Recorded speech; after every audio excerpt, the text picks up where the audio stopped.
Hey, what's up, everybody? Oh, welcome to my new series, Last Minute Recipes with TaraLee, because I needed to film a video last minute, so it had to be a product that didn't have to sit overnight. Had to be a product I can film all in one day. So I went with a rose face mist, and I decided to add in a bunch of my favorite ingredients. We'll talk about those more here in a minute. Let me know if you want to see a simpler version of a rose face mist in the future. I kind of got a little carried away with this one by adding in all my favorite ingredients. But anyways, we're going to make a 500-gram batch, and I'm starting with phase A. I'm going to use 6 grams of Euxyl K903 as my preservative. This is EcoCert. And the reason I avoid using it all the time is because it doesn't really mix into water evenly. You have to mix it with something like propanediol. That's what I like to use. I'm using 25 grams of it. It's a humectant that will help hydrate the skin. So you have to mix these two together.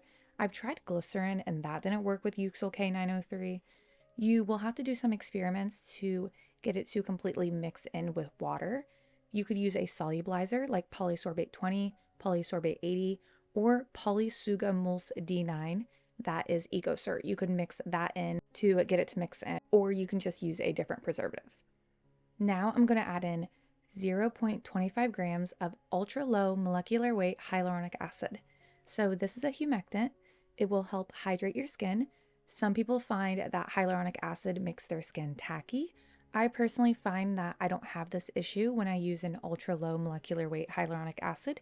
So if you don't want to use this, you can totally leave it out. It is an expensive ingredient, so leave that out if you don't want to use it. Just use water in place of it. We're also mixing the hyaluronic acid with the propanediol, so the hyaluronic acid doesn't clump when we add it into water. Now, moving on to phase B, we're going to set phase A to the side. We're going to add in 248.5 grams of distilled water. If you want to just go ahead and use rose hydrosol or a different hydrosol at this time, you totally can, but I wanted to add in some distilled water. Now I'm going to add in 200 grams of the rose hydrosol. If you want to use a different hydrosol, you totally can. Whatever you want to do, have fun with this water phase parts. You just need to make sure your formula adds up to 100%. Now I'm going to add in 0.25 grams of aloe vera 200 times powder. This is a really high concentration of aloe vera. So if you want to use aloe vera liquid, like instead of distilled water to get the aloe vera benefits, you can. This is just what I like to use. And keep in mind, aloe vera powder does lower the pH. So this will end up with a low pH, and this is mainly due to the aloe vera powder. So if you don't really want to mess with pH as much, leave the aloe vera powder out. And you could use aloe vera extract instead if you want. Now I'm going to add in 10 grams of ginseng extract. I've been obsessed with this extract. It has anti-aging benefits. It's popular with Korean skincare, and I know how popular Korean skincare has been lately. So I'm going to be adding this in. You can use a different extract if you want, or just leave it out. Now I'm going to add in 10 grams of, I don't know how to pronounce this word, guys. I'm not even going to try, but this is a fermented ingredient that's really popular in Korean essences, and my skin's been loving this stuff. So I'm going to be adding that in, but you can use a extract if you want, or distilled water here. You really do not need to use this ingredient. I'm just using it for myself because it's been one of my favorites. Has lovely anti-aging benefits, full of antioxidants. I'm obsessed with it. And now it's time to pour phase A into phase B. You want to just give it phase A a mix real quick before you pour it in. And then just mix everything together. And you do want to make sure there is no separation that occurs. If there is, it's most likely your preservative. So just keep that in mind. Now I'm going to grab another beaker, fill it up with a little bit of distilled water, and place my pH meter in. And then I'm going to grab a small 25 milliliter glass beaker and pour in a little bit of my rose face mist and take the pH. I will link down below to a video all about pH that explains to you how to check the pH of products and adjust them. The pH of my product is 3.6, and that's a little too low for the skin for this product. I want it in between 4.5 and 5.5, which is our skin's natural pH. So what I'm actually going to do here is use 0.08%, that ends up being 0.4 grams of sodium phytate to actually raise the pH.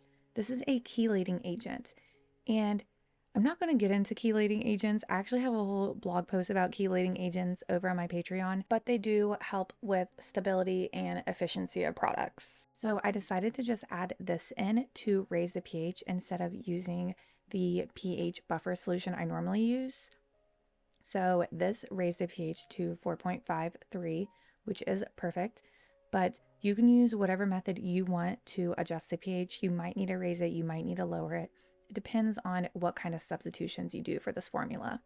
But watch my video all about pH. I'll have it linked in the description box.